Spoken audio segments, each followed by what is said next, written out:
Good morning, everyone. My name is Mike, and I am an alcoholic. Before we begin, let's have a moment of quiet time to invite the God of our own understanding into our hearts and ask for an open mind and the willingness to have a new experience, of course, followed by the serenity prayer. Serenity prayer. God, grant us the serenity to accept the things we cannot change, courage to change the things we can, and wisdom to know the difference. Thy will, not mine, be done. Okay, as we get a couple other people coming in this morning,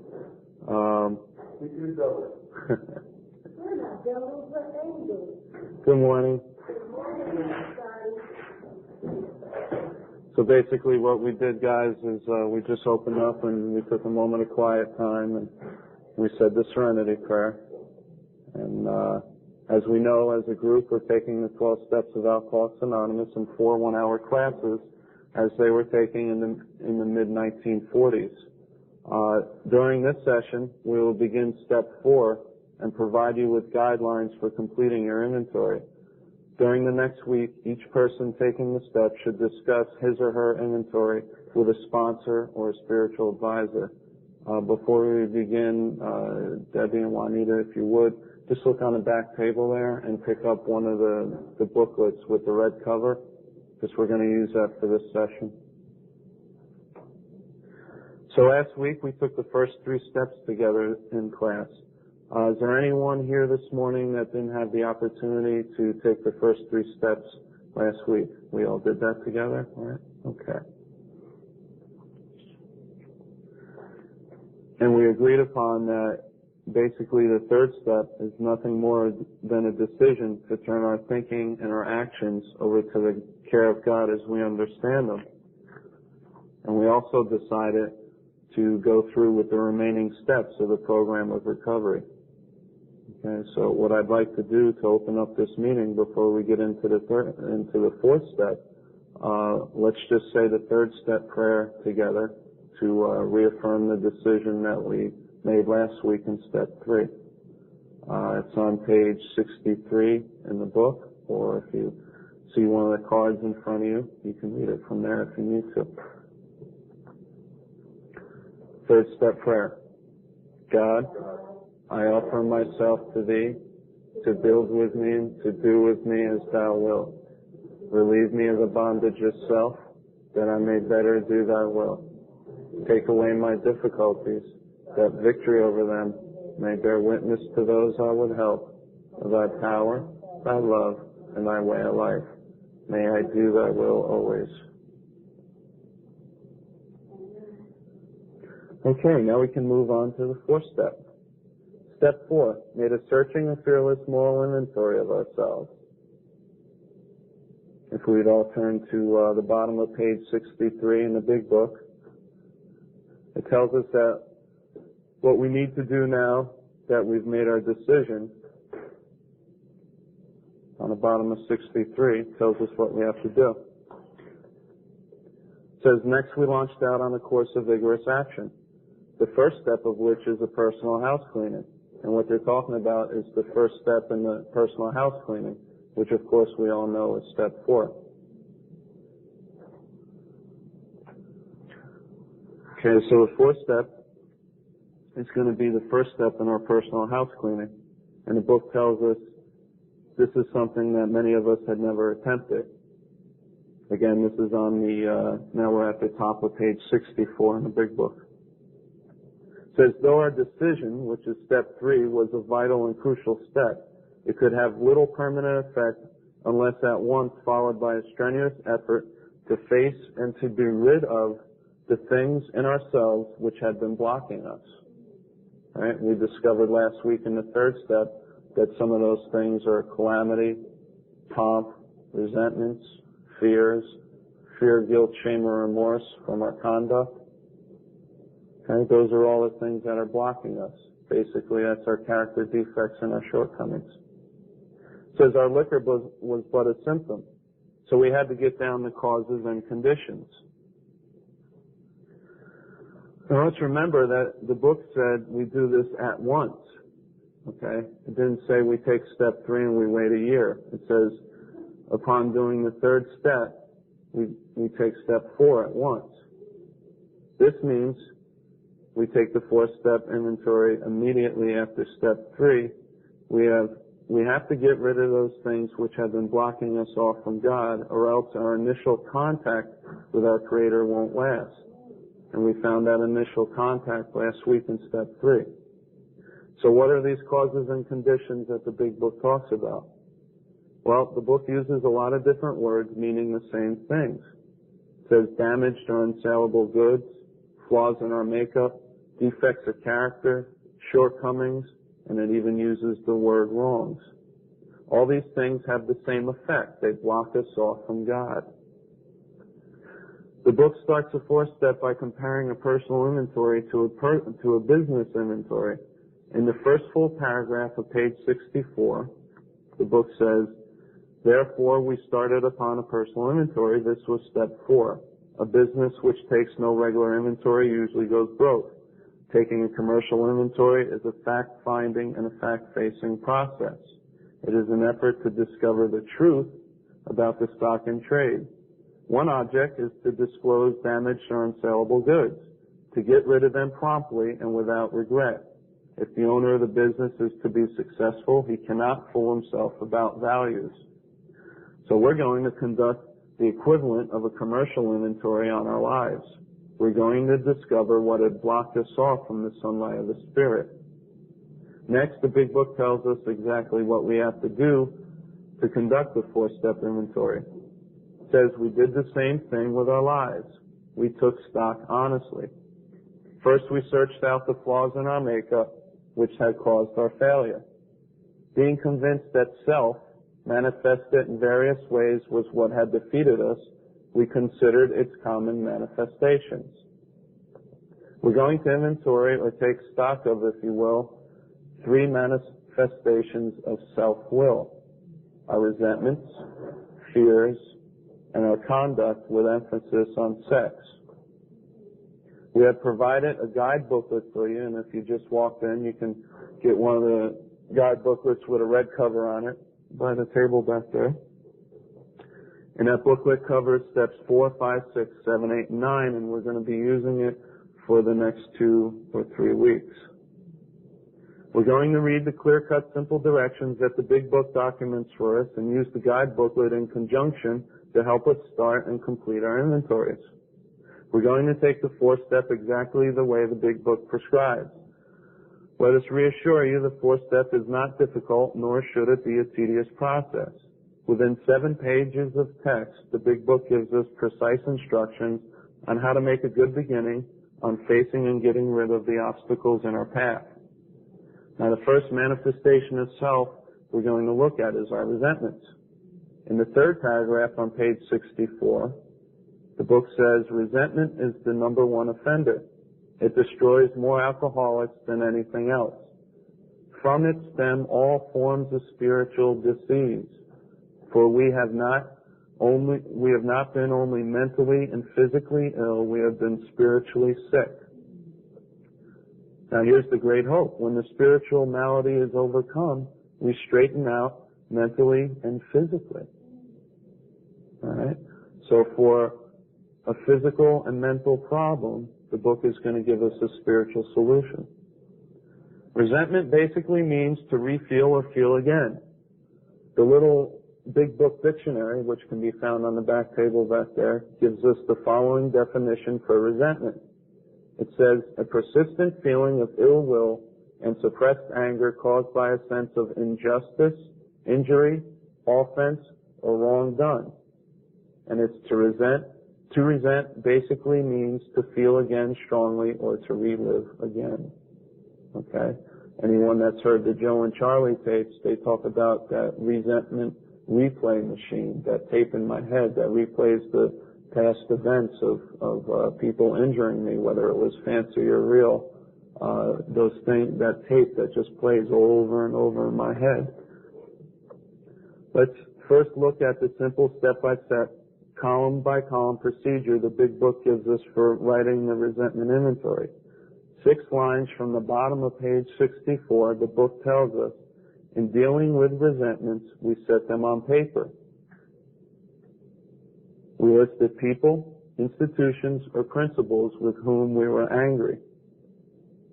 So on page 2 of our guide booklet, it gives us some examples of it gives us an example of the resentment inventory, and it's the same example that's found on page 65 of the big book.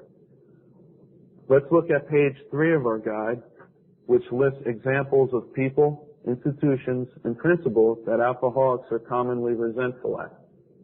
Okay? Is everyone there? Page 3 of the guide. To help us get a start with the first column of our resentment inventory, we're going to go down the list of names on this checklist. Generally, alcoholics know exactly who they're resentful towards. Unless you have a deep-seated resentment, the names on this list should help you list the people, institutions, and principles that need to be listed in your first column. Okay, so we're going to do a 4-column resentment inventory. This is the first column. Once we've checked off the names on this list, we're going to transfer them over to the 4-column inventory sheet that is on pages 4 and 5 of the guide. As I read through the list of names, check the ones with whom you're resentful towards, angry with, or feel any ill will toward. All right.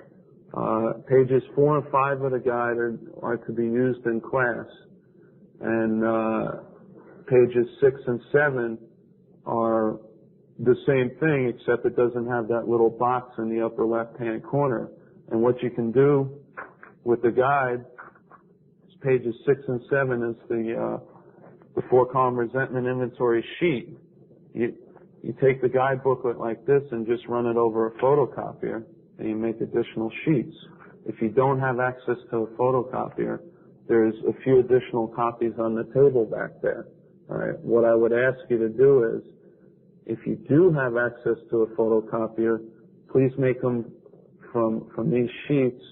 Don't take the ones back there. Let the people that don't have access use the sheets back there, if you want to use the sheets at all. You know, it's not a requirement that you have to use this format. Some people just like to use a notebook.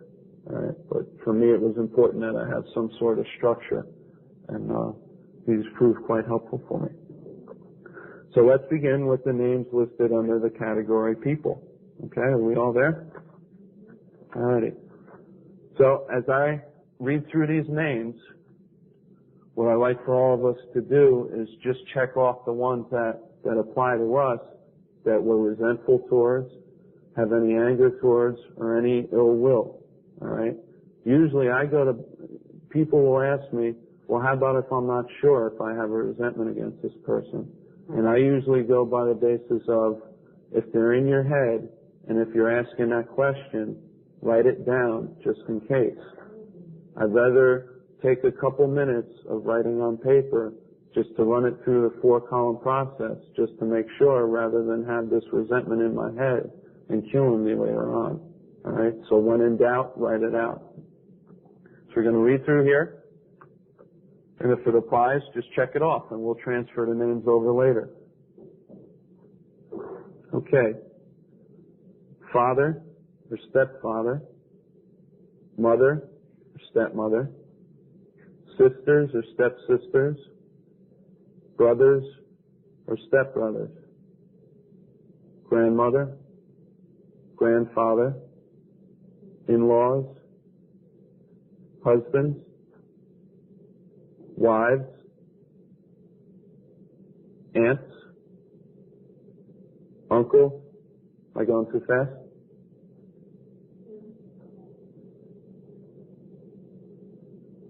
Cousins, clergy.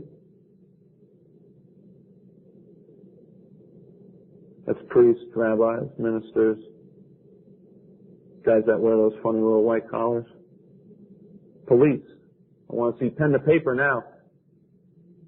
Lawyers, judges, doctors, employers, employees, co-workers, creditors, That's people we owe money to, of course. Childhood friends. And if you could remember a specific friend, just kind of jot down the name next to it. School friends. Teachers, like the one that gave you an F on the exam. Lifelong friends. Best friends. Acquaintances. Girlfriends. Boyfriends. Parole officers. Probation officers. AA friends, imagine that. And maybe military friends. I had a couple of those. And you'll notice there's also a few lines. If you want to take a couple minutes to just ask yourself if there's any more people that need to go on this list, and you can jot them down. Okay, now we're going to go through a few institutions. How about the institution of marriage? The Bible, church, religion, races, law, authority, government, the educational system, the correctional system, mental health system, any philosophies, people of different nationalities. And also, which is not on your list, but I know a lot of alcoholics have, especially ones that have been around a while in and out of AA. How about rehabs or hospitals? Okay, you can just kind of write those in. Okay, and of course write any additional ones that you have that aren't on the list. Please don't limit yourself to this list. That's not what the list is for. Okay, principles. The God deity, the principle of retribution, the Ten Commandments, Jesus Christ, Satan, death, life after death, heaven, hell, sin, adultery, the golden rule, doing to others as you would have them doing to you. When I first came to AA, I used to say, do it to others before they do it to me. Or the 7 deadly sins, which of course the 12 and 12 goes into great depth about. And again, list any other ones that aren't on here.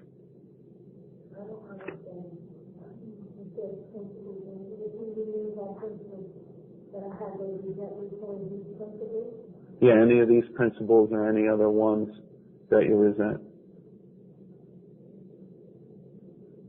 Like another example of a principle is love thy neighbor. Different man-made laws, you may not have any. I tell you, when my first inventory, when I first got sober, I didn't have any principles on my list because I didn't have any principles. I mean, that's just the way it was for me. Okay, move forward. Great. The first column of our resentment inventory is complete, and if it's not, you can review it later on and through the week and add anything additional. What we're going to do now is transfer a couple names we just checked off to the first column of the inventory sheet on pages 4 and 5 of the guide booklet. All right. This sheet is a sample for us to use in class. Please use the sheets on page 6 and 7 to make additional copies for yourselves during the next week. Now let's take a couple of moments to jot down the 2 biggest resentments we have. Transfer the names from your resentment inventory prompt sheet on page 3 of the guide to the first column, which is I'm resentful at, on page 4. Okay, what we're going to do is a couple examples on the board, but let's first go over the directions for columns 2, 3, and 4. All right? Follow along on pages 64 and 65 of the big book, and at the same time, follow along on pages 4 and 5 of the guide booklet. Okay, the second column, which is in your guide booklet, is entitled The Cause, and the second instruction is 3 lines up from the bottom of page 64. It says, we asked ourselves why we were angry. Alright, so I'll take a look at my first column, and if I have Pete and Harry in the first column, I'm going to ask myself, why am I burned up or sore at Pete and Harry? Alright, what did they do to make me angry? That's what I'm going to write in my second column. In the second column, it's what they did to me that caused me to be angry or resentful to them. Alright? I'm resentful at Pete. He punched me in the face. The second column is he punched me in the face. So list all the resentments you have for each name. And remember, you can have more than one resentment towards a person.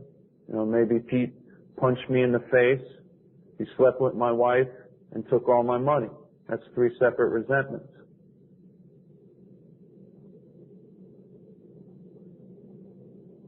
All right? And they can just be brief bullets. In the third column, which is entitled Affects Mine, the third instruction on page 64, the last 3 lines, and page 65, the first 2 lines. And we're going to be looking at 7 areas of self.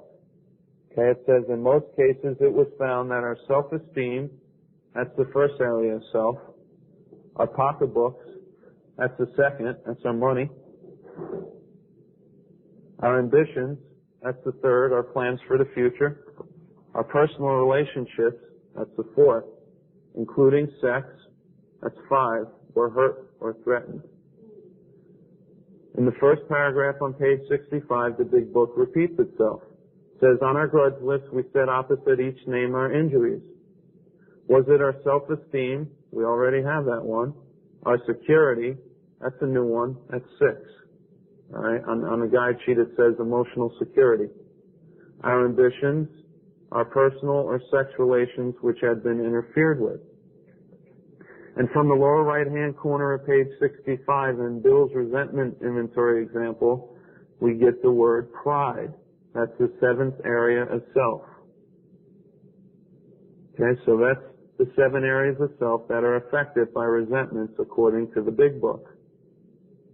Remember, our self-esteem is how we view ourselves. Pride is how we think others think about us. And our ambitions are our plans for the future. Our emotional security is our general sense of personal well-being. All right? Basically, that means, am I okay? So when the first 3 columns are complete, the big book tells us to pray for the people we resent. Well, why would we want to pray for these people? We need to rid ourselves of these resentments. Well, why on earth would we want to be free of resentment? Shouldn't we justifiably be angry with these people? Don't we have a right to be burned up? Well, let's see what the book says on the middle of page 66. Okay, again, with that third column, just put a check mark. If what they did to you affects a specific area of self, just check it off. Okay? So on page 66, the book says, it is plain that a life which includes deep resentment leads only to futility and unhappiness. To the precise extent that we permit these, do we squander the hours that might have been worthwhile. But with the alcoholic, whose hope is the maintenance and growth of a spiritual experience, this business of resentment is infinitely grave. We found that it is fatal, right? So resentments are going to kill us. For when harboring such feelings, we shut ourselves off from the sunlight of the spirit. The insanity of alcohol, all right, the obsession of the mind, the insanity of alcohol returns and we drink again, and with us to drink is to die. Well, that's very simple, isn't it? The book says very clearly if we continue to hold on to resentments, we will drink again. How do we get free of anger, as the book suggests we do? The next couple of paragraphs deal with a prayer. First, the big book asks us to turn back to our list because it holds the key to our future. Then they tell us to look at it from an entirely different angle. On the bottom of page 66, the book says, this was our course. We realized that the people who wronged us were perhaps spiritually sick. Though we did not like their symptoms and the way these disturbed us, right? That's the second column. They, like ourselves, were sick too. The next few lines are prayers to rid our resentment. This will make more sense when we do it on the board. Okay? This is a prayer found on the top of page 67. We ask God to help us show them the same tolerance, pity, and patience that we would cheerfully grant a sick friend. When a person offended, we said to ourselves, this is a sick man, how can I be helpful to him? Right? We're asking God how we can be helpful to the people we resent. That's a miracle within itself. It says, God, save me from being angry, thy will be done. That's a prayer that I try to use on a daily basis when resentment or anger occurs in my daily life. Okay? Let's do some examples on the board of the first three columns, and then we'll do the fourth later. So first, remember, when you do inventory, it's from top to bottom. You do can everyone see this? You do all the first column first, like we did with the names, okay? And you're just going to list the names from top to bottom. Don't go from left to right. You can try that, but it's my experience. If I try to do inventory from left to right, I'm going to get confused, okay? But if I stick to one column at a time from top to bottom, I find it's helpful because my mind, my thought patterns can only see one thing at a time. Okay? So, would somebody like to share one of the people or institutions or principles, one of the names that you have in your first column that you're resentful at? Juanita, would you like to throw one of yours up here? And we'll put it on the board. Okay.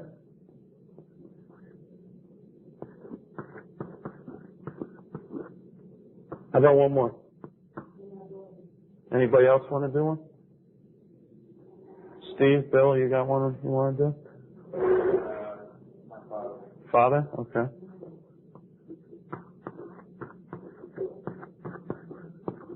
Debbie, you got one you want to run through here? Okay.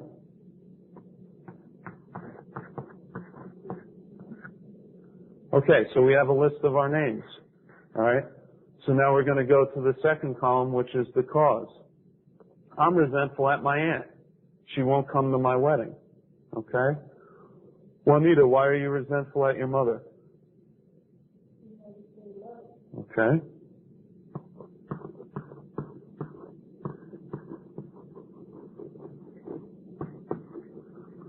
Now, throughout the past few years of doing inventory, and I'm currently on my fourth resentment inventory. I've just found it necessary to do this process over and over again, and I like to stay current in it. The more and more I do this work, the more and more I see it necessary to find truth in the second column. Okay? In the second column, I've learned to try to stay away from statements like, I never, alright, things like that. So, what I would ask you is that the truth? She never showed love to you? Never, ever? Or were there some times she didn't show love to me? Okay, most times, alright. See, it's important that we write down the truth in the second column.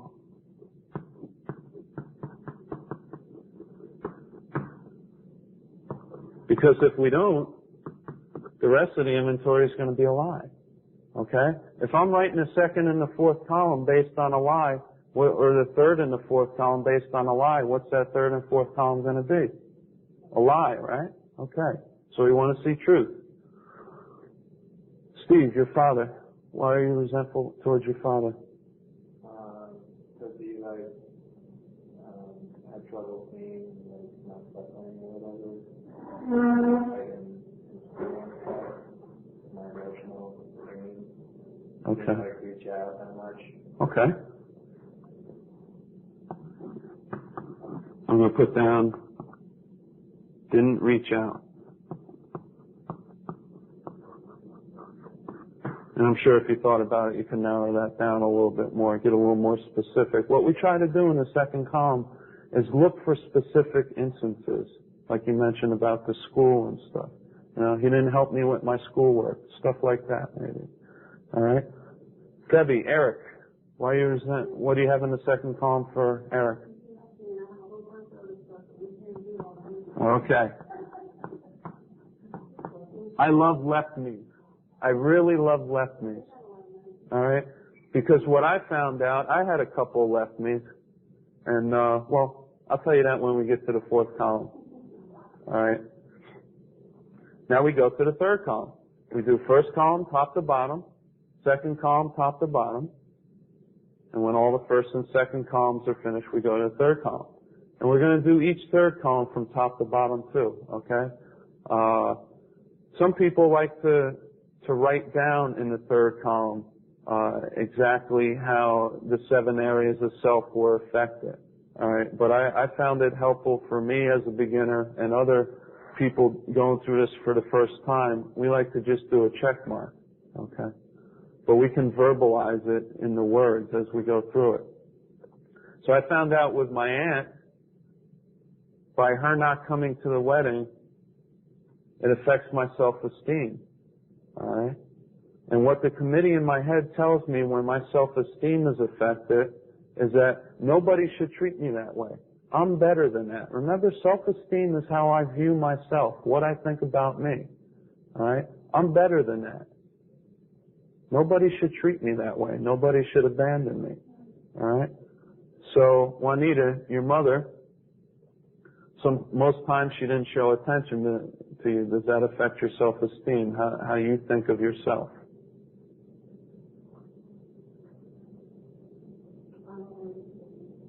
Okay. By your mother not showing attention to you, does that make you feel any less or more of yourself?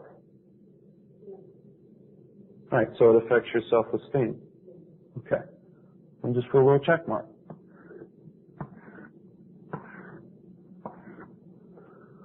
Okay. Father, by your father not reaching out, does that affect your self-esteem? Yeah. Sure. And by Eric leaving you, Debbie, did that affect your self? Of course. Okay. I'm saying of course like it's my inventory. All right. So now emotional security. Remember, security is my general sense of well-being about myself. All right. And of course, by my aunt not coming to my wedding, it most definitely affects my emotional security. All right. I'm not feeling too good about myself. She doesn't love me. She doesn't care about the woman that I'm going to marry. Emotional security is my general sense of well-being. All right. Basically, how I can see if my emotional security is affected, I ask myself the question, am I okay? Mm-hmm. Okay. Your mother. Emotional security. Okay. Father? Yeah. Eric? Okay, next thing is pocketbook, which is our money. Now, by my aunt not coming to the wedding, do you think that would affect my pocketbook? Regardless of what I have written on the board. There you go. See, that's where my alcoholic mind goes. Right? But I want to deny that because I'm the spiritual man. I'm the spiritual man that doesn't think I need to have anyone give me money. You know, a couple of years ago, I probably would have said no to that. You know, but that's definitely a yes. Mom.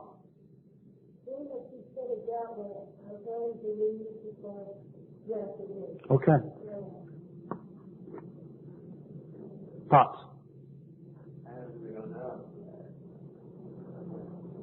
Okay. All right. So we'll leave it blank for now. Okay. Eric. All right.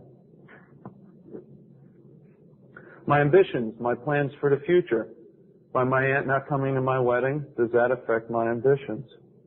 I certainly think so. It affects my relationship with my aunt in the future. All right. It affects any plans I might have had for her and of course my grandmother. If my aunt doesn't go, my grandmother can't go because she's 92 years old. All right. So I have that checked. Mother, ambitions. All right. Father, plans for the future? Yep. Eric. Personal relationships. Absolutely for me. Huh? Yeah. Does that affect how you interact with either the person you resent or any other person in your life? Okay. We know what mom? Okay. Father? Eric? Sex relations with my aunt? I'm leaving that blank because I don't want to get too far into it. But I tell you how I could say yes. If I have resentment against my aunt, it could very well affect my sex relations with my partner. If I'm not feeling too good about the situation, if I'm not feeling too good about myself, I may not, if my partner wants to get intimate with me, I may not much want to feel like having sex. All right? But that hasn't happened yet. All right? So I'm going to leave that blank. What's that then? Right. Mother. Okay. Oh, absolutely, absolutely. Father. Okay. All right. Eric. And the last one. Pride is how I see, how I think other people view me. All right. My aunt, definitely. Your mother. Father. Okay. And Eric. All right. So with the exception of Steve's father in the pocketbook area, we're a wipeout. Right? All 7 areas of our lives are affected. We're in great danger here. All right? You know? All 7 areas of our life are affected. If we don't do something about this, we're going to die. You know, this is the tragedy of the ego. You know? These things in my head are telling me that I'm really affected like this. Remember, the book says these resentments, fancied or real, have to be mastered, or else we're going to drink and die. Okay. Now we're going to look, and remember, after we do the first 3 columns, we got to pray for these people. And we got to say that prayer on the top of page 67. Well, as you go through your inventory. All right? And you may not be able to do it right away, but for me, it's important to have the willingness to do it.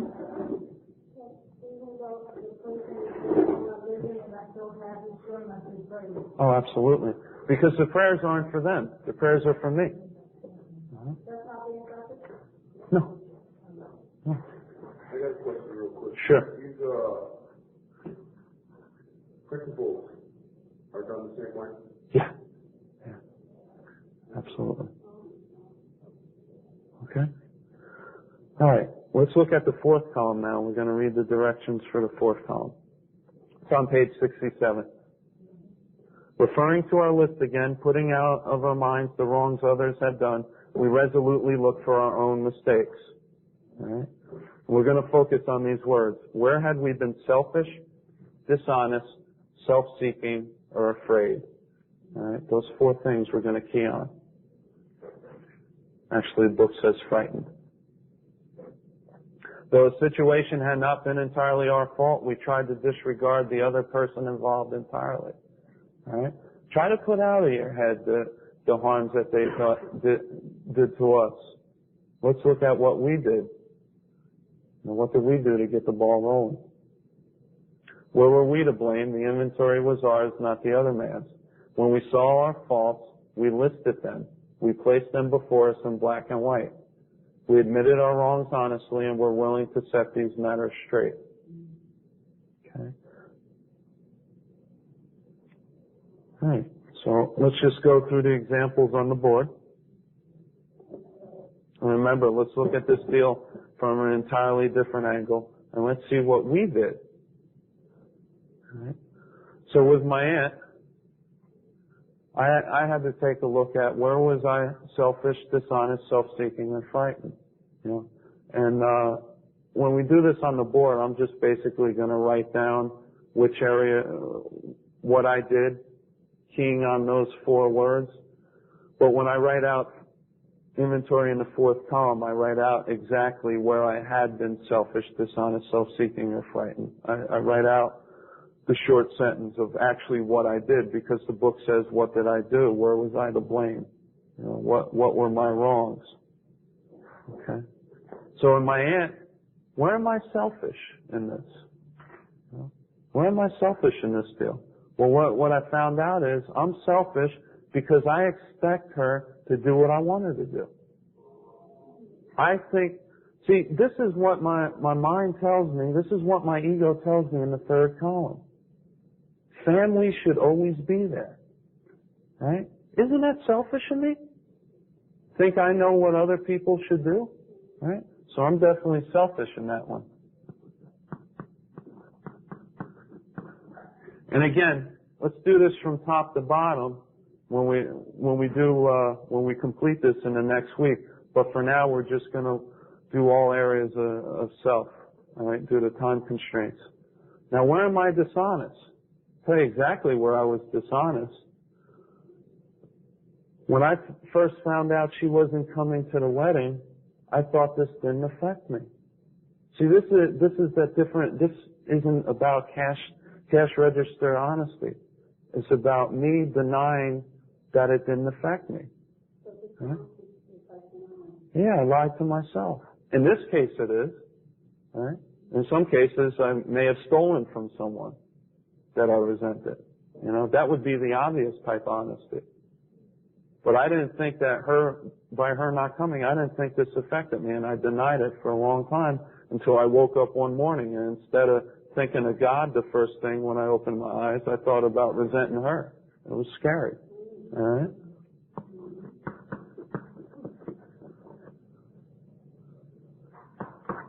Self-seeking. I want what I want when I want it. I want her to do what I want her to do. I'm like the actor in the 3rd step. If people would only do as I want it, the show would come off great. The truth is, I don't need her to be at my wedding to be okay. I don't need that. Where am I frightened? I'm afraid she won't come. I'm really afraid that because of me going through with my plans, that the entire family that they'll abandon me. That's what I'm really afraid of. All right?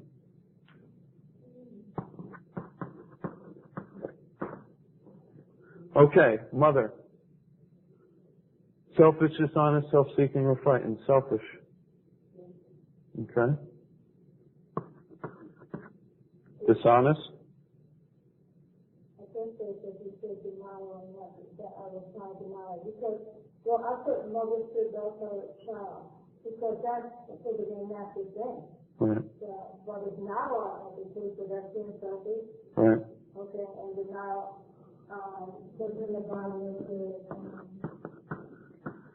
thy mother and thy father, and I went through it like that I didn't love her, and I was denying myself of my feelings. Right. See, that's what my ego tells me in the 3rd column, that my mom should always be there for me. Right. Why? It doesn't have to be. That's where I'm selfish. Okay, self-seeking. Self-seeking is me usually selfish is not doing something, all right, and self-seeking is the act of doing something to get what I want. Okay. Frightened? And I'm just going to circle the fears because we're going to take them, transfer them over into our fear inventory later because that's what the book tells us to do. Okay, Father.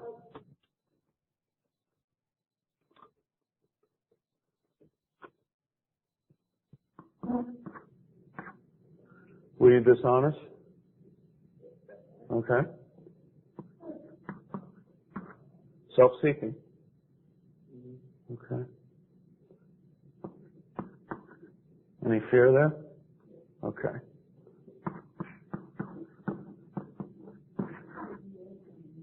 Okay, with Eric.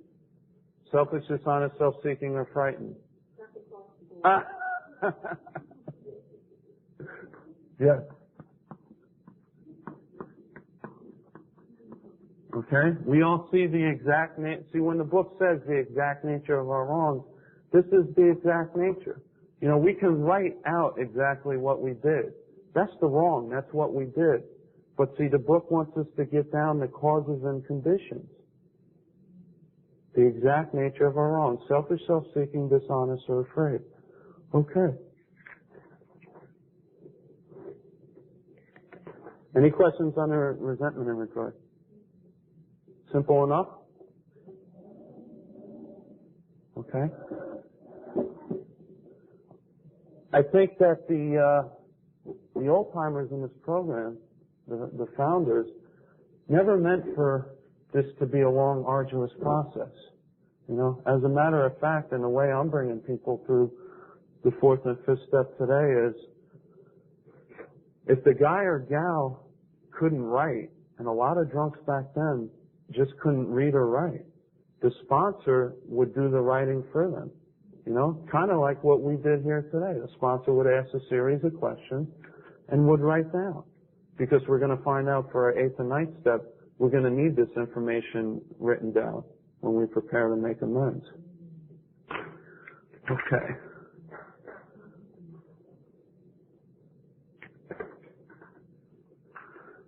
Alrighty. Let's look at our fears now. On the last paragraph of page 67, the book says, notice that the word fear is bracketed alongside the difficulties with Mr. Brown, Mrs. Jones, the employer, and the wife. Notice that up on the board, fear is circled in our fourth column, okay, for all four resentments. This short word, fear, somehow touches about every aspect of our lives. Get this now, it was the evil and corroding thread. The fabric of our existence was shot through with it. Fear set in motion trains of circumstances which brought us misfortune we felt we didn't deserve. But it asks us a question. It says, but did not we ourselves set the ball rolling? All right, that's something to really consider. On the top of page 68, the big book tells us that fear ought to be classed with stealing. Seems to cause more trouble. All right. Something my sponsor taught me was that fear is a thief. It robs me from my relationship with God. All right. If I have fear, I don't have faith. How can I have faith in God if I have fear in areas of my life? All right. So here are the simple instructions for the fear inventory. First paragraph on page 68. Says we reviewed our fears thoroughly. We put them on paper, even though we had no resentment in connection with them. We asked ourselves why we had them. All right? 2-column fear inventory. Wasn't it because self-reliance failed us? Self-reliance was good as far as it went, but it didn't go far enough. Some of us once had great self-confidence, but it didn't fully solve the fear problem or any other.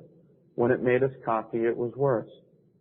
Let's look at our fear inventory prompt sheet on page 8 of our guide booklet. Now, when you complete the fear inventory during the next week, take all the fears from the fourth column of your resentment inventory, like we did here. See all the fears that we have circled? All right.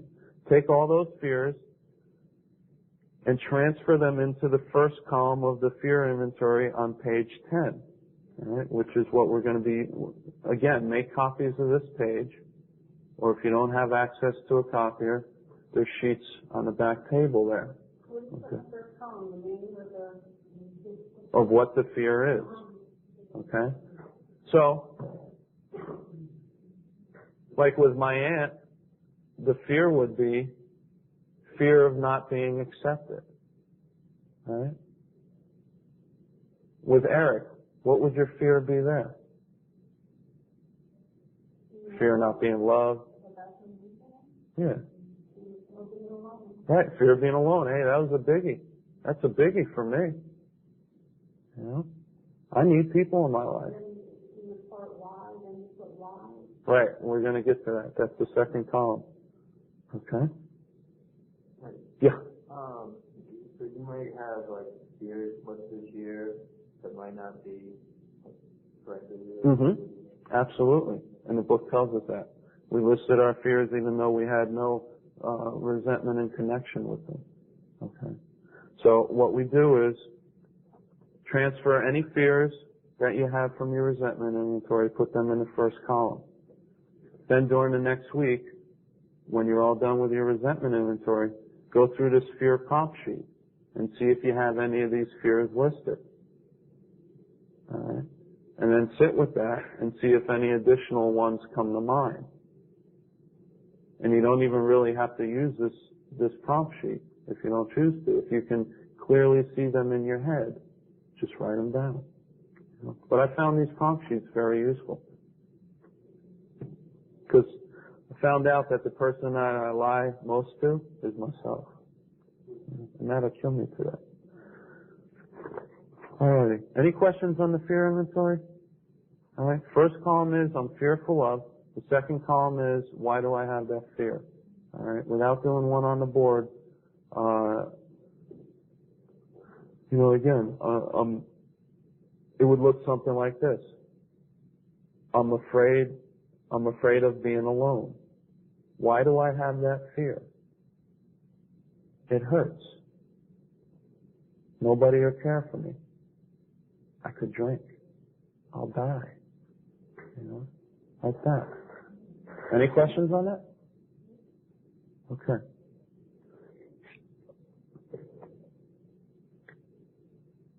So the book tells us that we have to get rid of fear. So how do we get rid of these fears?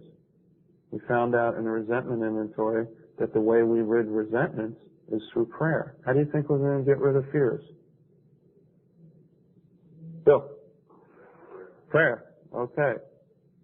So it says on page 68, paragraph 3, 6th line, says we never apologize for God. Instead, we let Him demonstrate through us what He can do.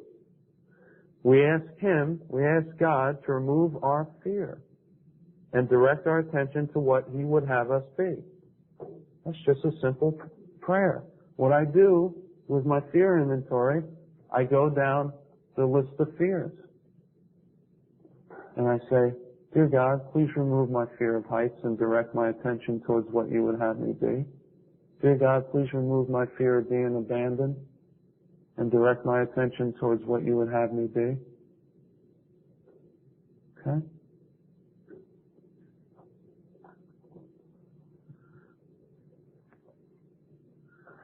The results are in the next sentence. The results of that prayer are, at once we commence to outgrow fear.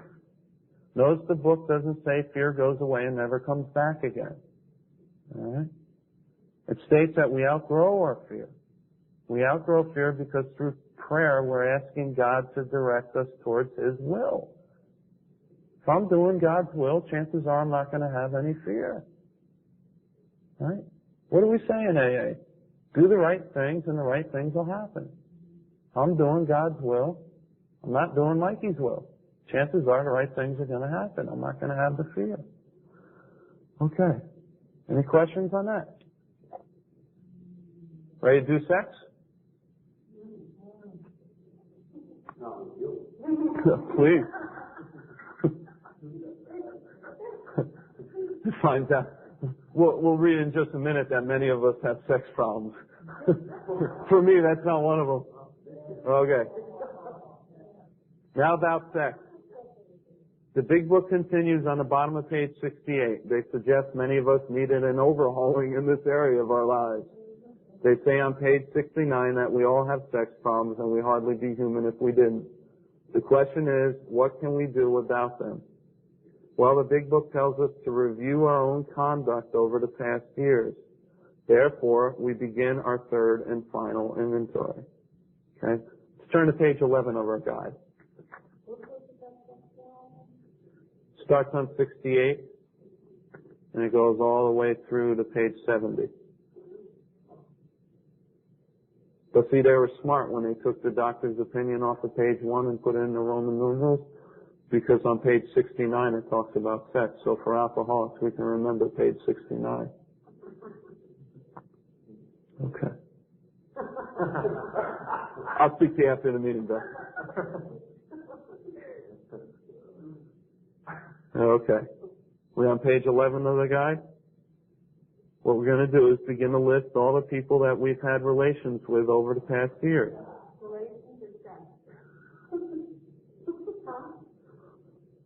Usually relations of the opposite sex, not necessarily the act of.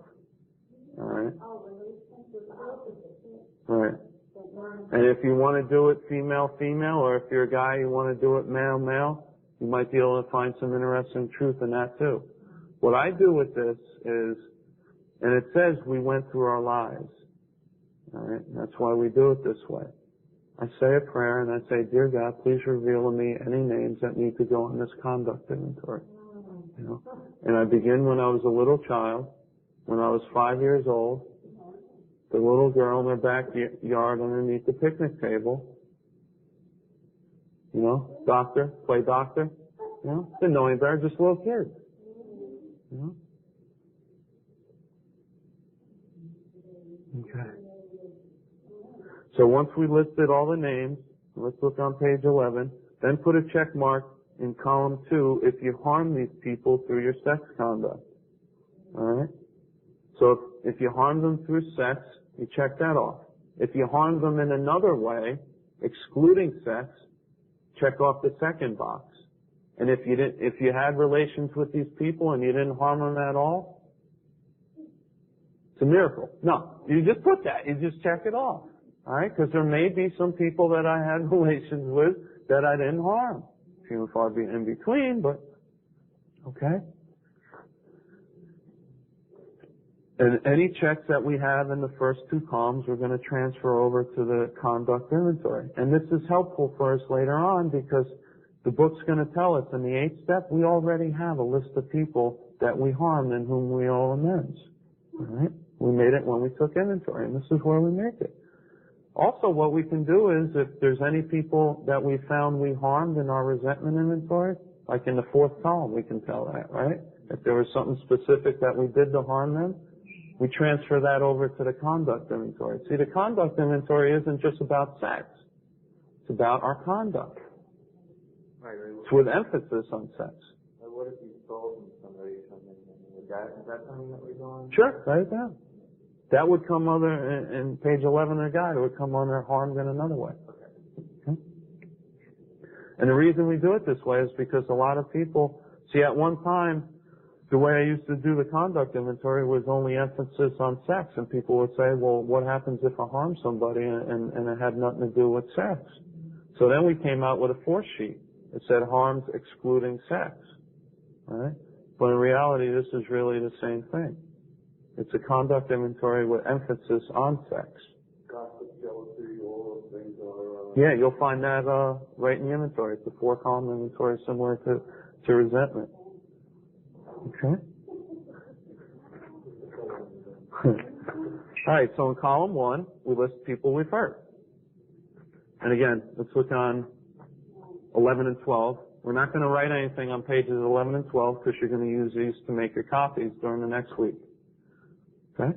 Column 2, list what you did to hurt the person in column 1. All right. Also list where you were at fault, where you had been selfish, dishonest, or inconsiderate.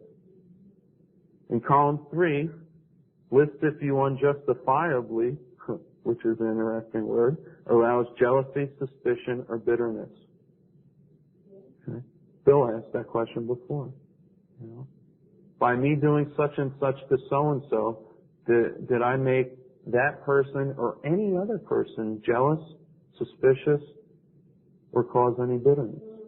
You know, it says we affect people all around our lives, not just the one person that we have listed. Other people can be affected too. Okay?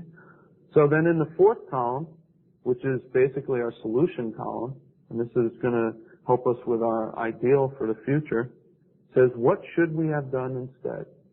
Usually, what should we have done instead? Usually what I should have done instead is the opposite of what I did.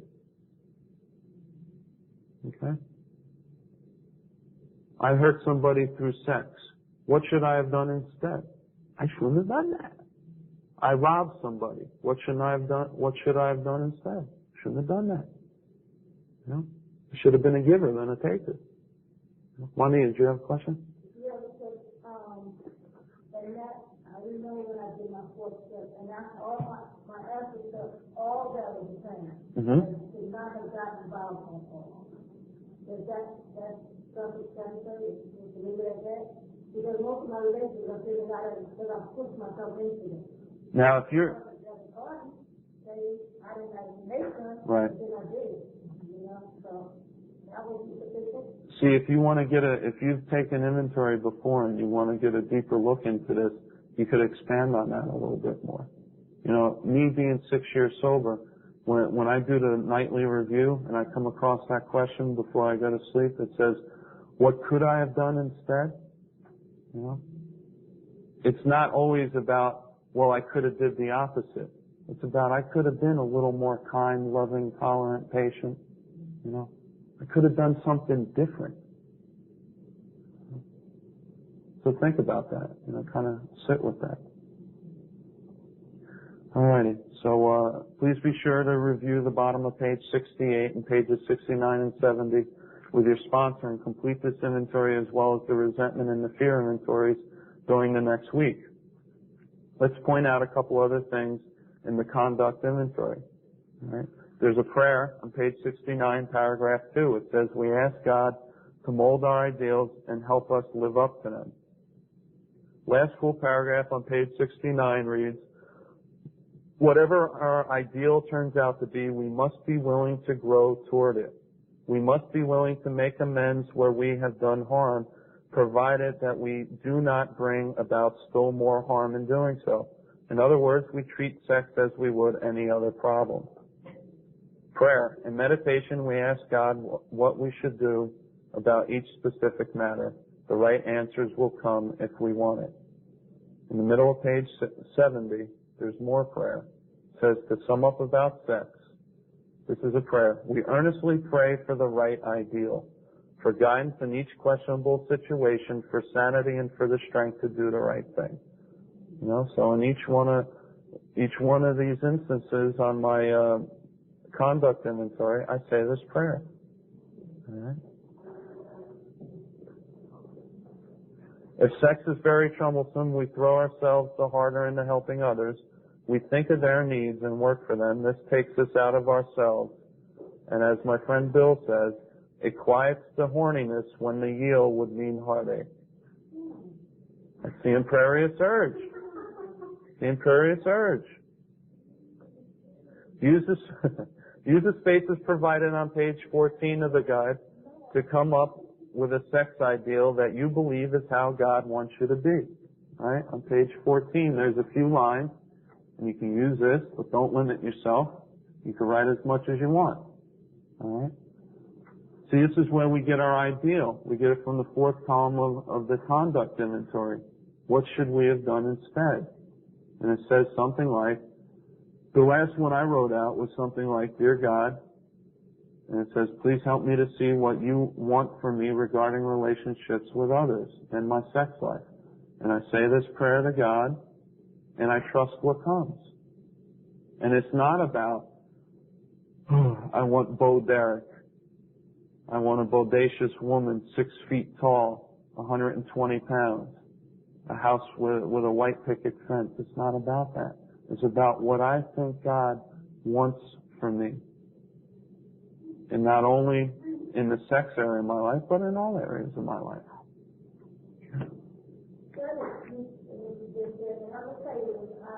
I used to always believe the prayer and ask God will not find them. And something will happen the next day, and then I'll say, is this what you want? And I'm not sure.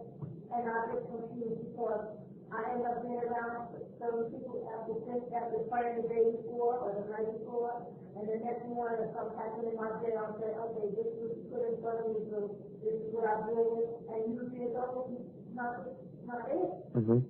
And I don't understand. That's why I don't go on my judgment when I feel, because I think God put into my heart for a reason, but I think not understanding for the reason is always wrong. Mm-hmm. I don't know. I can't trust my judgment and my thinking.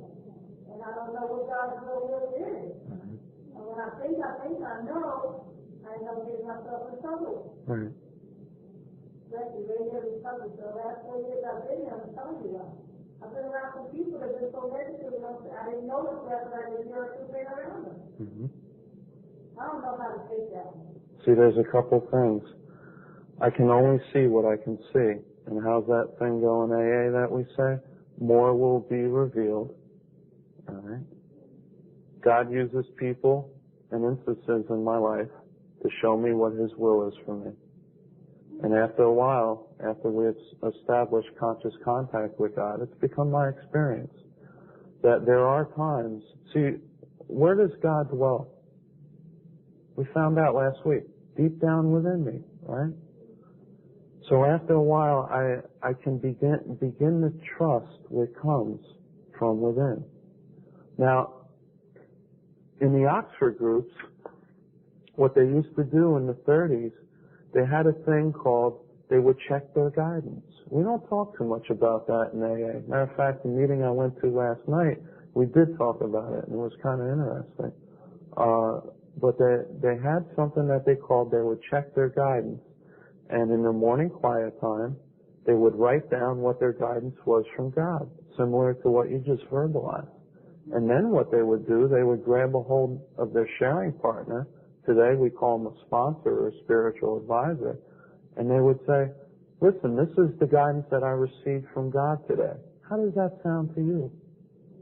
You know, if I receive some guidance in morning meditation or all throughout the day, I'd call up my friend Bill over here and say, Bill, you know a little bit about me. We've talked in the past, or maybe I've shared some inventory with Bill, so he knows about my life. You know, does this sound square to you? How's this sound? You know, and I'm going to believe what I want to believe anyway. But usually when we check it through someone else, it helps, especially someone that we're pretty close to and that know our story, as we're going to find out in the 5th step. Okay? Now let's briefly cover some of the instructions for taking our 5th step, which we'll be sharing with our sponsor, our spiritual advisor, during the next week. All right. So first there's a warning, and it says on the first page of chapter 6, Into Action, which is page 72, it says if we skip this vital step, we may not overcome drinking. It's the 5th step, admit to God, to ourselves, and to another human being the exact nature of our wrongs. Time after time, newcomers have tried to keep to themselves certain facts about their lives. Trying to avoid this humbling experience, they have turned to easier methods. Almost invariably, they got drunk. Having persevered with the rest of the program, they wondered why they fell. We think the reason is that they never completed their house cleaning. Okay? The house cleaning starts with the 4th step. They took inventory, all right, but they hung on to some of the worst items and stopped. They only thought they had lost their egoism and fear. They only thought that they had humbled themselves, but they had not learned enough humility, fearlessness, and honesty in the sense we find it necessary until they told someone else all their life story. A couple important points the book points out to us in the fifth step. It says we must be entirely honest with somebody if we expect to live long and happily in this world. Rightly and naturally, we think well before we choose the person or persons with whom to take this intimate and confidential step. Though we have no religious connection, we may still do well to talk with someone ordained by an established religion. You know, some people choose to take their first step with a rabbi, a priest, or a minister. And if you choose to do that, that's fine. Most people nowadays share inventory with their sponsor. And it says, we searched out our acquaintance for a closed-mouth, understanding friend. That's what we want to, for the person that we're going to share this inventory with, that's what we're looking for. Closed mouth, meaning he's not going to blab our business. Okay? We can trust him. It's important that he be able to keep a confidence, that he fully understand and improve what we're driving at, that he will not try to change our plan. When we decide who is to hear our story, we waste no time. Right?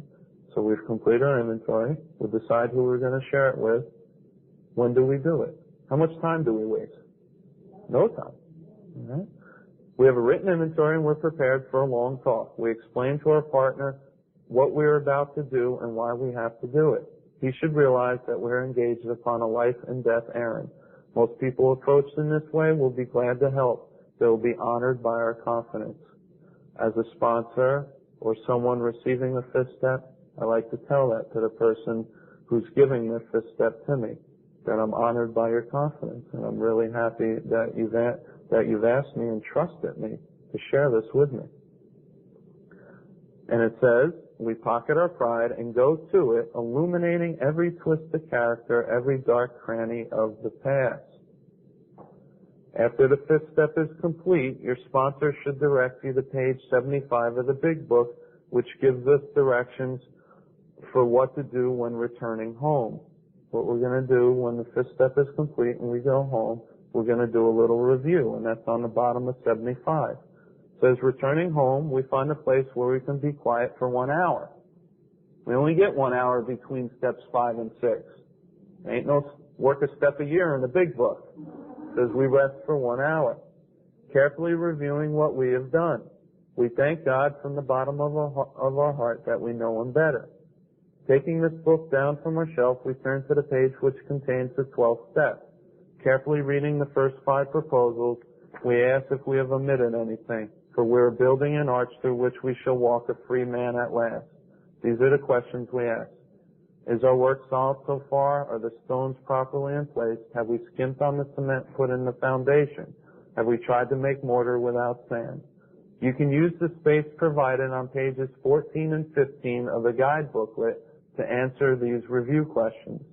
If your sponsor does not take you through the 6th and 7th step after you've completed your 5th and answered the questions on the bottom of page 75, don't worry.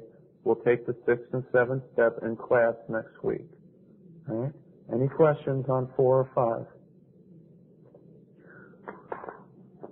Okay. What I usually like to do after covering the material in the 4th step is read the last paragraph, the last 2 paragraphs on page 70 and 71. I'll leave that up to you guys after you complete your 4th step. Read those last 2 paragraphs, beginning with, if we have been thorough about our personal inventory, we've written down a lot. Okay?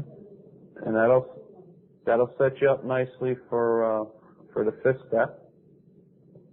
And hopefully, people that are going through the steps, via these beginner classes, will have their 4th and 5th step completed for next week, and we'll be ready to rock and roll with step 6, 7, 8, and 9. Any questions? Well, thank you all for letting me facilitate this week. And may God bless each and every one of you on your journey through the next week. Thanks.